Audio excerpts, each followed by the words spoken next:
Republican presidential candidate Donald Trump delivered a policy speech in Youngstown, Ohio, on August 15, in which he focused on immigration and terrorism, as well as foreign policy.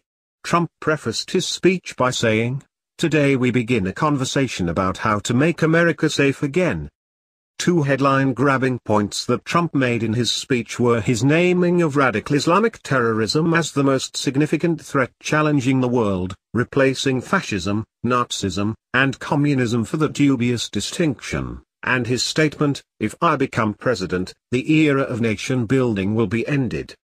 Trump drove home his point about the threat of Islamic terrorism at the start of his speech, by naming incidents where Islamic terrorists, or their sympathizers, including the 2013 Boston Marathon bombing, the 2015 shootings at two military installations in Chattanooga, Tennessee, last December's mass shooting at the Inland Regional Center in San Bernardino, and the shooting last June at the Pulse LGBTQ nightclub in Orlando.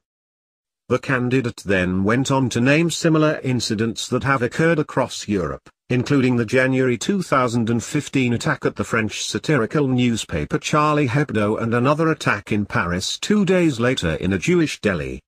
He also named the November 2015 terrorist shootings in Paris that slaughtered 130 people, and noted that France is suffering gravely, and the tourism industry is being massively affected in a most negative way. Trump continued by naming the March bombing in the Brussels airport, and the Bastille Day incident in Nice, France, where a Tunisian immigrant sympathetic to ISIS drove his truck into a crowd, killing 85 people, the incident a few weeks ago, in Germany, when a refugee armed with an axe wounded 5 people on a train, and finally, the ISIS killer who invaded a church in Normandy, France, forced an 85-year-old Catholic priest to his knees, and slit his throat before his congregation.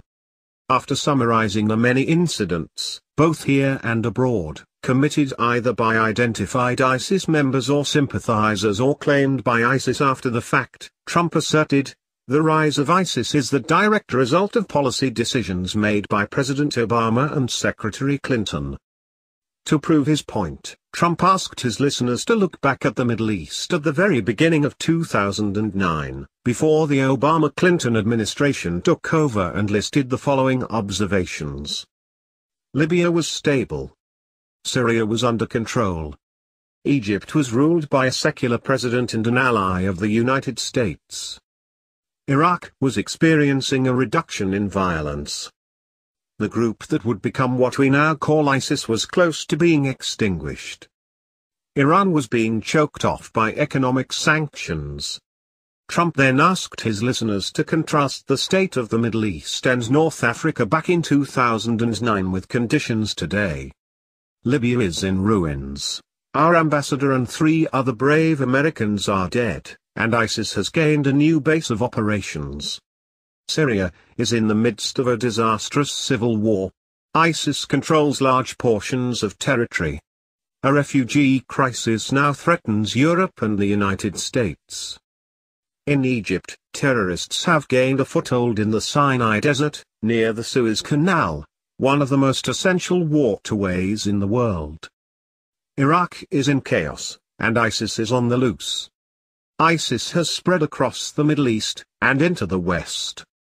Trump's conclusion. In short, the Obama-Clinton foreign policy has unleashed ISIS, destabilized the Middle East, and put the nation of Iran, which chants death to America, in a dominant position of regional power and, in fact, aspiring to be a dominant world power. Among the policies that Trump blames for the rise of ISIS: the failure to establish a new status of forces agreement in Iraq, and the election-driven timetable for withdrawal, surrendered our gains in that country and led directly to the rise of ISIS. The role of the Obama administration in helping to build ISIS to the level where it has become the world's most dangerous terrorist organization is not new to readers of the New American. In multiple articles published by this publication, for example, Anti-ISIS Coalition Built ISIS, ISIS, the best terror threat U.S. tax money can buy. Obama's anti-ISIS coalition built ISIS, Biden admits, and Obama helped ISIS in Syria, now fights it in Iraq, readers have learned, among many other things. From sending weapons and providing training to the same jihadists in Syria who later crossed into Iraq, to tacitly endorsing the bankrolling of Islamic terror groups by supposed American allies, U.S. foreign policy has been critical in the emergence of the monstrously barbaric self-styled Islamic State Caliphate formerly known as ISIS. The Obama administration's coalition partners in the supposed battle against the Islamic State, ISIS or ISIL, played a key role in building up the threat from the start. The training and arms for jihadist rebels is being perpetrated under the guise of fighting ISIS, a threat Obama and his allies helped create. Indeed, without the US government and Obama's coalition of Sunni Islamist strongmen, the Islamic State would probably not exist, much less have the resources, weapons, manpower, and training needed to seize enough territory to create a caliphate, Islamic empire, of barbarism across large swaths of Iraq and Syria. Everybody has heard of the group of barbarians styling themselves the Islamic State, or ISIS, or ISIL, or whatever they're calling themselves this week. These savages are still butchering their way through huge segments of Iraq and Syria with US weapons. What fewer people know about is that this terrorist group is largely the Frankenstein creation of the Obama administration's so-called anti-ISIS coalition. While Trump recognizes the role that the Obama administration played in fueling ISIS's rise to power, he is strangely silent about the administration of George W. Bush, which played a major role in destabilizing Iraq and creating the power vacuum that ISIS filled. That was not the case only 6 months ago, however. As we noted in an article last February, in which we noted that during a Republican candidates' debate in Greenville, South Carolina, Trump called the invasion of Iraq a big fat mistake, and also responded to Jeb Bush's defense of his brother's record by reminding listeners that the 9/11 attacks had occurred while George W. was president. During that debate, moderator John Dickerson asked Trump about an interview he did back in 2008 with Wolf Blitzer. During that interview, they had discussed Bush's conduct of the war in Iraq. Dickerson reminded Trump of a statement he'd made to Blitzer, that he was surprised that Democratic leader Nancy Pelosi hadn't tried to impeach him. Trump had told Blitzer at the time, which, personally, I think would have been a wonderful thing. When Blitzer asked Trump what he had meant by that, Trump explained, for the war, he lied. He got us into the war with lies.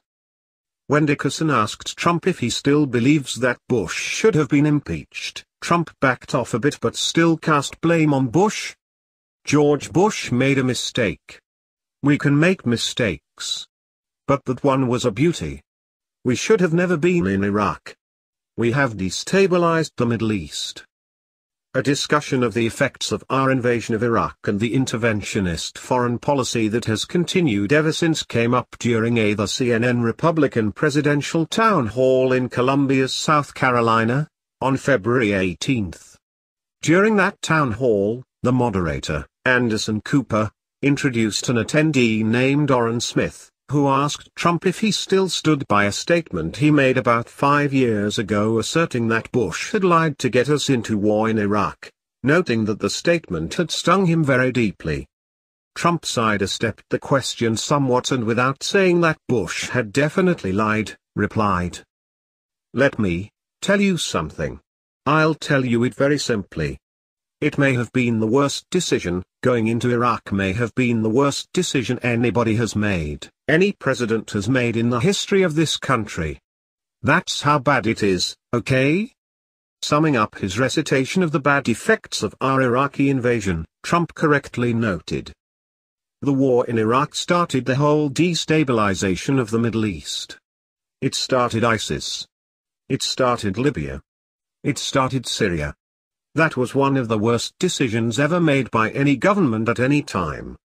Trump may have had no problem criticizing the Bush role in destabilizing the Middle East and contributing to the rise of ISIS 6 months ago, but he is no longer making such statements. While it is true that he is running against Hillary Clinton and not a Bush, it may be that he prefers to focus his criticism on his current political opponent. However, given that neither of the former presidents Bush, nor Jeb Bush, has endorsed Trump for the presidency, he might be forgiven for ignoring what Ronald Reagan called the 11th commandment during his 1966 campaign for governor of California: "Thou shalt not speak ill of any fellow Republican." Perhaps Trump is trying to build some party unity in a GOP that is badly fractured during this election year. While Trump's condemnations of Obama and Clinton for their role in creating policies that were beneficial to ISIS have much merit, it is also important to remember that the policies of George W. Bush were also very instrumental in providing fertile ground for ISIS to get established. The dictators Saddam Hussein and Bashar al-Assad, if not destroyed and weakened by Western forces, would never have allowed ISIS to gain a foothold in their part of the world. Trump was also highly critical of nation building in his speech, saying, "Our current strategy of nation building and regime change is a proven failure. We have created the vacuums that allow terrorists to grow and thrive." However, as Trump admitted 6 months ago, Bush was just as guilty of nation building as Obama has been. There is ample blame to